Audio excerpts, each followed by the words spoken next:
Tanji. Tanji, you're in for a very special treat for Filipino American History Month. We are doing readings of Filipinotown voices from Los Angeles. And for the very first time, we have all three editors here on Kababayan Today. We've been waiting a long time for this to happen. But as they say, good things come to those who wait. So, ladies and gentlemen, kasama natin ang ating mga editors. We have Carlene Boniver, Gerald Gubatan, and Gregory Villanueva, authors of Filipinotown. And it's so important that we are able to know about our culture and our history here in Los Angeles. So here are special excerpt readings just for you, exclusive on Kababayan Today, starting off with Carlene. And with Filipinotown. Filipinotown, what was it? What is it? Something in the heart, something in the kitchen, an accent, a carefulness, a gentleness bewildered. Criminals, communists, doctors and nurses, farm workers, a family, very close, welcoming you, but you enter the family, become part of it. Do not speak out. Harmony. Stick together, but don't necessarily marry your own kind. Go ahead, fall in love, but you think of your future. Stay close. Stay together. Why? Safety. Marciana Cesaria Sobrino Boniver. Wiry, strong, not 5 feet tall, not 100 pounds, walking with a bounce, white powder and rouge on her face, red, dead red lipstick, hair in barrettes to keep it back and away from the machines, which had, on occasion, caught a woman's hair and dragged her into serious trouble before they could stop it. Danger everywhere. Here, no family, so unions, be a member, give to them and be protected.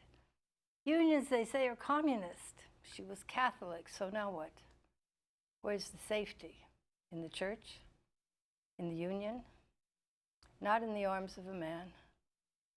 Not even in the tears spilled over coffee with the Mexican or colored girls in the neighborhood.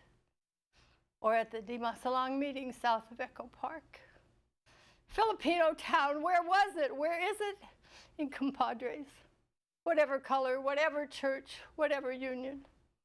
In each other, learning America, finding a place in the scheme of things. That was a beautiful reading, Carlene. It really touches you in the heart, doesn't it? Yes, especially, this is the first time I've read the one about my mother. And she's saying, oh, now I'm a star. Well, you represent your mother very well. Thank you. Thank you for reading that on Kababayan Today. And now an excerpt reading from the book, Filipinotown Voices from Los Angeles, with Greg Villanueva. The 50s brought peace and at least the possibility of prosperity to the people who lived along the Temple Street corridor. Then followed the turbulent 60s, during which time immigration laws opened up and the new waves of Filipinos arrived who were doctors or nurses or other professionals. They came to take or teach graduate courses and to apply for residencies. Some came to stay. There were also those who came from the islands to escape persecution. For decades, Filipinos had shared their lives with Mexicans and other people of color, working in the fields or living in the inner city neighborhoods of Los Angeles. The formation of a union for farm workers was initiated by Itliong and Veracruz and then championed by Chavez, helped with the goal for solvency, which had already been enhanced, at least for some Filipino Americans.